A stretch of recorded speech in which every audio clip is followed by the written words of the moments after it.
We have a brand new spell coming to Clash of Clans, and you don't need to be max level to use it.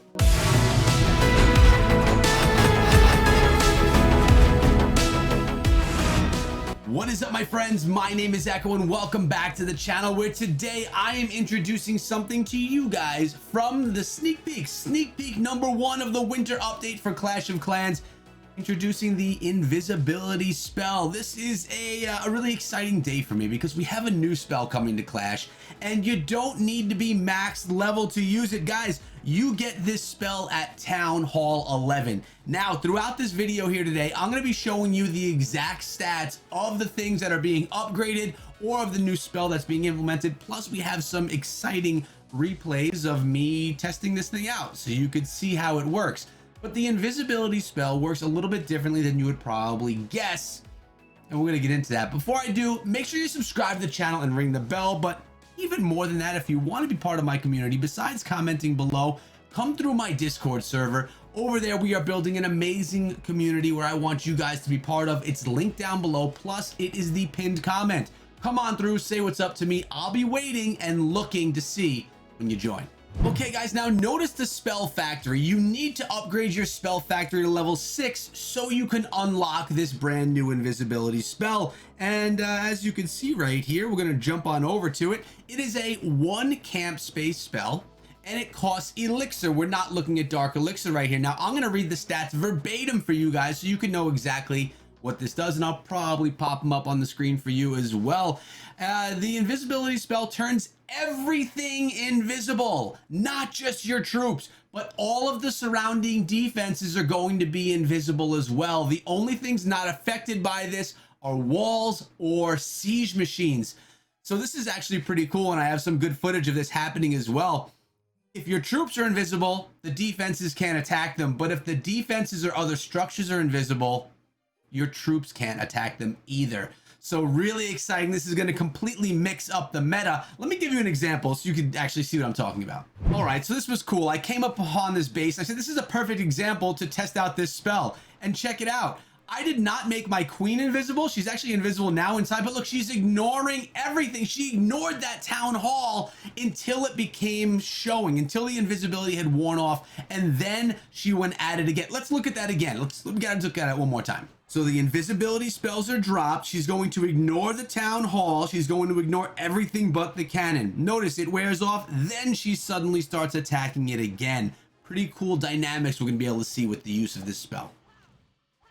Now, the invisibility spell is going to take up only 1 housing space, so it's a lesser expensive spell.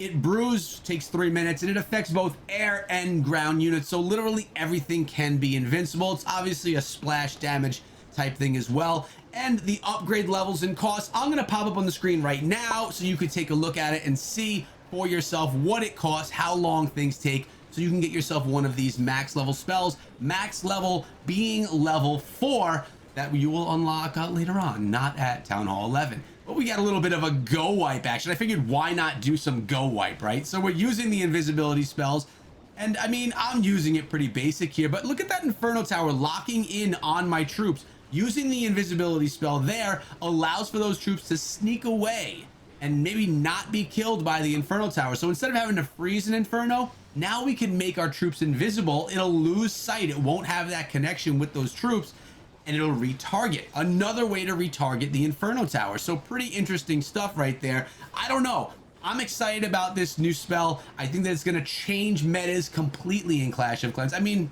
that's what should happen, right? New spells, new changes, literally changes everything. And by the way, when this all becomes available, when the update does come, because remember, we are in the developer's build right now. I am in the test build, so I'm not in the, the regular game. It's not here yet, guys. But when you do decide to do these upgrades, if you buy the season pass or decides the Gemini thing, use code ECHO. I'm reminding you right above, and even my name is use code ECHO. So consider doing that. It helps me right here on YouTube, and I appreciate you guys for it. But there's more stuff besides the spells, right? There's other things that we can look at, other things that are changing. So why don't we go look at them right now?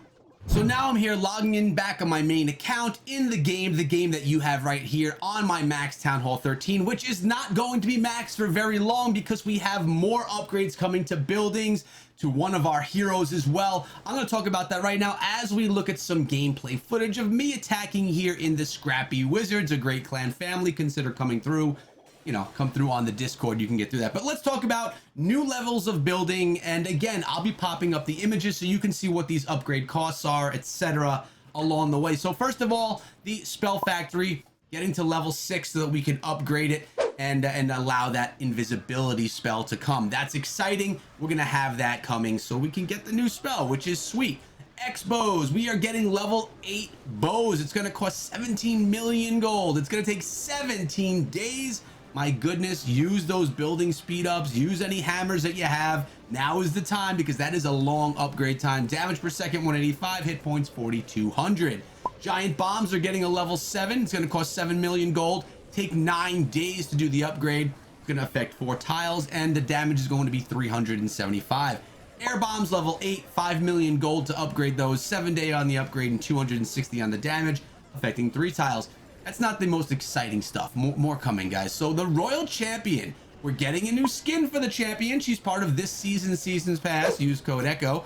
But you are now also getting 5 more levels, up to level 25 for the Royal Champion. It's going to be 8 days of upgrade time for each of these levels. It's going to cost up to 295,000 Dark Elixir. And it's going to bring her ability all the way up to ability level 5. So a new ability level. And the regeneration time of her is going to be 41 minutes. Her hit points 4100. So that's really nice, getting another level on her as well as getting a new skin. A little celebration of the Royal Champion. Her Seeking Shield level 5 is going to have a damage of 1960, health recovery 2900, still targeting 4 targets. And finally, let's get into some quality of life stuff, because, you know, quality of life things are actually amazing inside of the game, and there's a few things that are changing that I think are going to really impact the game in a positive way. So we have the Invisibility Spell. That is like the biggest, newest thing right now in Clash of Clans. We have new levels to a few defenses and traps. We know that this comes all the time when we have updates, and that's always exciting. Gotta always welcome that with open arms. But now we also have some changes to wars, and this is going to be really convenient, because when you're creating a friendly war, you can now select whether the war is going to allow 1 or 2 attacks.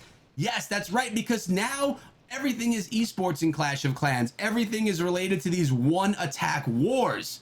So why not have that as a function for you to choose when you're setting up your attacks? And that is going to be coming. You can choose in friendly wars between 1 or 2 attacks per player. But we should talk about some balance changes, and these are going to kind of be a big deal. A lot of it because it affects the lightning spell and how we're using it right now. And notice on all the attacks I'm using these lightning spells. I love them. I take out the scatter shots and surrounding defenses. Sometimes I'll take out a clan castle as well. Not going to happen in this attack, but let's talk about the changes. First of all, the scatter shots hit speed has been increased from 3.036 to 3.228, and the seconds and the damage per second has been reduced by 10. So it's going to shoot harder or throw harder, do a little bit less damage each time. And the hit points have been increased. Level 1 from 3000 to 3600, level 2 from 3500 to 4200. So that should really impact how the lightning spells interact with that. So rip my strategy that I'm using right now. It's probably not going to last like that forever. But the lightning spell, well, we have some big changes coming to it, guys. It's no longer going to affect the clan castle. So you can no longer zap quake out the clan castle. It will do no damage, just like it does to a storage where it, you know, does absolutely nothing, or to the town hall. You can't lightning out clan castles anymore when this update comes. So it's really putting a big nerf on the lightning. A lot of times for me, I'd be able to get a scatter shot and the clan castle and really be able to get some massive value from the lightning spells, but that is being pulled away. Which, if you like lightning, that stinks. If you don't like getting attacked by lightning, you're pretty happy about it, but it's coming either way. New thing is, at the end of an attack, if the hero's ability is still intact, the hero will regenerate any health that they would have regenerated from popping that ability at the end of the attack. That's just going to make the upgrade time, or not the upgrade time, but the regeneration time less. Now, me personally, if I saw my queen running, I'd pop her ability to get that health boost at the end of an attack. Now it's going to happen naturally, not going to have to worry about that. It's just going to It's just going to have those heroes at the most possible health that they could possibly be at the end of an attack. Less waiting time, really. So a few more things going on now as well. When editing your base, you'll be able to swap out wall pieces just by dragging and dropping on top of another wall piece, and then they'll switch positions. Just like you can do with defenses now. Drag one on top of another and they'll flip-flop spots. That's going to be able to happen with wall pieces, which is nice.